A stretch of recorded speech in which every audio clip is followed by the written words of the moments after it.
Phone என்பது ரொம்ப அவசியமான பொருள். ஃபோனோட பயன் என்னென்னா, நம்ம தகவலை அடுத்தவங்களுக்கு பரிமாறுறது, நம்மளுக்கு தெரியாதது தெரிஞ்சு கொள்வதுக்கு, நம்ம ஒரு எமர்ஜென்சியில் இருந்தோம்னா மற்ற நாடோட பிரச்சனையாக நம்ம ஃபோன் யூஸ் ஆகுது. ஆனால் இயற்கை அழிவு அந்த மாதிரி நேரத்தில், ரொம்ப நாளாக கரண்ட் இல்லாத நேரத்தில் ஃபோன் நம்மளுக்கு யூஸ் பண்ண கரண்ட் தேவை. ஆனால் ரொம்ப நாளாக கரண்ட் இல்லைன்னா யூஸ் பண்ண முடியாது. அதுக்கு தான் நாங்கள் செஞ்சுருக்க ப்ராஜெக்ட் வேறு சோலார் போர்ட்டபிள் சார்ஜர். இதை பவர் பேங்க் கூட கரண்ட் இல்லாமல் தீந்துடும். ஆனால் இந்த போர்ட்டபிள் சார்ஜர் சூரியன்லேருந்து வர சோலார் எனர்ஜியை உறிஞ்சி ஒரு பேட்டரியில் சேவ் பண்ணி வச்சுக்கணும். நம்ம எப்போ வேணால் இதை எடுத்து யூஸ் பண்ணிக்கலாம். வாழ்க்கையில் ஃபோன் வந்து ரொம்ப அவசியமானது. இது இயற்கை சீட்டங்கள் அந்த மாதிரி நேரத்தில் இது நமக்கு ரொம்ப யூஸாக இருக்கும். இயற்கை சீட்டங்கள் வரும்போது கரண்ட்டு தொடர்ந்து இல்லாத காலத்தில் ஃபோனில் கரண்ட் வச்சு சார்ஜ் போடும்போது கரண்ட் இருக்காது. ஆனால் இப்போ பவர் பேங்க் யூஸ் பண்ணால் பவர் பேங்க்குக்கும் கரண்ட் வரும். அதுவும் ஒரு சமயத்தில் தீர்ந்து போயிடும். அப்போ நம்ம இந்த சோலார் போர்ட்டபிள் சார்ஜரை வச்சு சார்ஜ் பண்ணிக்கலாம். ஃபோன் வந்து நமக்கு ரொம்ப அவசியமானது.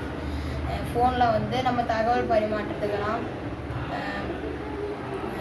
இது பணம் பரிமாற்றம், தகவல் பரிமாற்றம் இதெல்லாம் நம்ம இதில் பண்ணிக்கலாம். இப்போது இயற்கை திட்டங்களை வேலைக்கு இப்போ பணம் இல்லாத சாப்பிட கூட பணம் இல்லாதவங்களுக்கு ஆன்லைன்லேயே வேலை செஞ்சு காசு எடுத்துக்காங்க.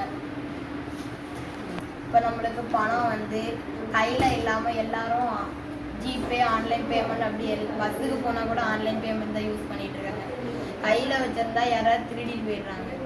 இந்த மாதிரி நேரத்தில் நம்ம ஃபோன் வச்சு எங்கே போனாலும் ஃபோன் வச்சு இப்போ எங்கே பார்த்தாலும் ஜிபே, ஆன்லைன் பேமெண்ட் அந்த மாதிரி தான் இருக்குது.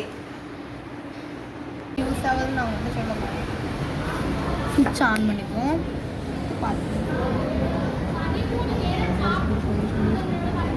இது நான் எப்படி செஞ்சுருக்கேன்னு உங்களுக்கு இப்போ ப்ராசஸாக காட்ட போகிறேன். சோலார் பேண்டில் மேலே வச்சு 2 ஹோல் போட்டுப்போம். அதில் வந்து ஒயர் போகும் ப்ளஸ் மைனஸ். இப்போ ப்ளஸ் ஒயரில் ரெண்டு பேட்ரி, 2 ரீசார்ஜபிள் பேட்ரி. ப்ளஸ் ஒயரை சோலார் பேனோட ப்ளஸில் கனெக்ஷன் கொடுத்துருக்கோம். மைனஸ் ஒயர் சோலார் பேனோட கனெக்ஷன் கொடுத்துருக்கோம். அடுத்து இங்கே ஒரு ஸ்விட்ச் இருக்குது. ஸ்விட்ச்லேருந்து ஒரு ஒயர் ப்ளஸ் ஒயர் எடுத்து மைனஸில் கனெக்டர் கொடுத்துருக்கோம். இன்னொரு ஒயர் எடுத்து நம்ம இந்த அடாப்டருக்கு நம்ம ஒரு இது கொடுத்துருக்கோம். இதில் இதை நம்ம இப்போ இந்த யூஎஸ்பி நம்ம எடுத்துட்டோம்னா, இப்போ சோலார் லைட் வேணும்னா இந்த யூஎஸ்பியை எடுத்துகிட்டு கனெக்ஷன் அந்த லைட்டில் கொடுத்தா லைட் எரியும். இதை நம்ம ஒரு சோலார் பவர் பேங்காகவும் யூஸ் பண்ணிக்கலாம். இது எங்கெல்லாம் யூஸ் பண்ணலாம்னா, நம்ம பைக் ட்ராவலருக்கு இது ரொம்ப யூஸாக இருக்கும். பைக்கில் ரொம்ப தூரம் ஓட்டிகிட்டு போகிறவங்களுக்கு சார்ஜ் இல்லாமல் நேரத்தில் எமர்ஜென்சி சமயத்தில் இது நம்மளுக்கு ரொம்ப யூஸாக இருக்கும். படித்தேன். என் பேர் நீலா, செக்ஷன் 7 படிப்பேன். நான் செஞ்சுருக்க ப்ராஜெக்ட் பேர் சோலார் போர்ட்டபிள் சார்ஜர். இது எங்கெல்லாம் யூஸ் பண்ணலான்னா, கரண்ட் இல்லாத சமயத்தில், சுனாமி அந்த மாதிரி இயற்கை அழிவு அந்த மாதிரி நேரத்தில் கரண்ட் இல்லாத நேரத்தில் இதை நம்ம யூஸ் பண்ணிக்கலாம். இது எப்படி செஞ்சேன்னா, இதை செய்யறதுக்கு நமக்கு 5 பொருள் தேவை.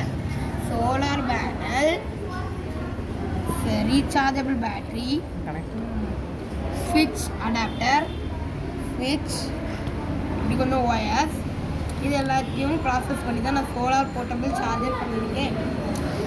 இதை செய்யறதுக்கு இது